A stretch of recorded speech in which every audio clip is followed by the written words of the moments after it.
Matthieu, chapitre 4. Alors Jésus fut amené par l'Esprit dans le désert pour être tenté par le diable. Après avoir jeûné 40 jours et 40 nuits, il eut faim.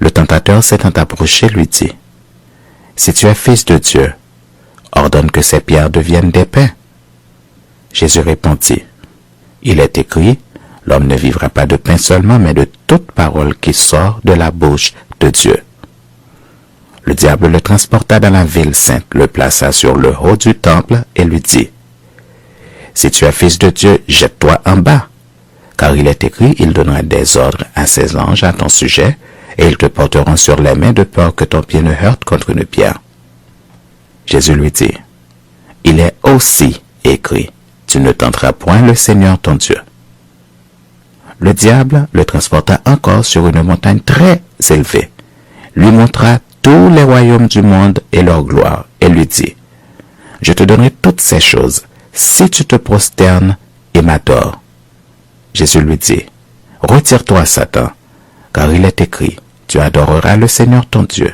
et tu le serviras lui seul. »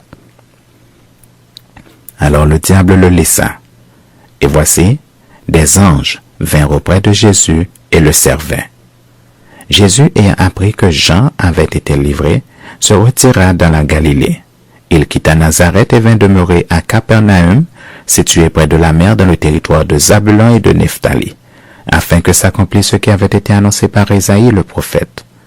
Le peuple de Zabulon et de Nephtali, de la contrée voisine de la mer, du pays au-delà du Jourdain et de la Galilée des Gentils, ce peuple, assis dans les ténèbres, a vu une grande lumière, et sur ceux qui étaient assis dans la région de l'ombre et l'ombre de la mort, la lumière s'est levée. Dès ce moment, Jésus commença à prêcher et à dire, « Repentez-vous, car le royaume des cieux est proche. » Comme il marchait le long de la mer de Galilée, il vit deux frères, Simon, appelé Pierre, et André son frère, qui jetaient un filet dans la mer, car ils étaient pêcheurs. Il leur dit, « Suivez-moi, et je vous ferai pêcheurs d'hommes. » Aussitôt ils laissèrent les filets et le suivirent. De là, étant allé plus loin, il vit deux autres frères, Jacques, fils de Zébédée, et Jean, son frère, qui étaient dans une barque avec Zébédée leur père et qui réparaient leurs filets. Il les appela, et aussitôt ils laissèrent la barque et leur père et le suivirent. Jésus parcourait toute la Galilée, enseignant dans les synagogues, prêchant la bonne nouvelle du royaume et guérissant toute maladie et toute infirmité parmi le peuple.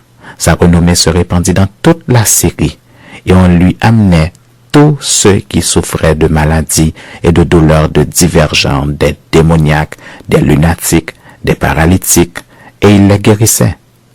Une grande foule le suivit de la Galilée, de la Décapole, de Jérusalem, de la Judée et d'au-delà du Jourdain.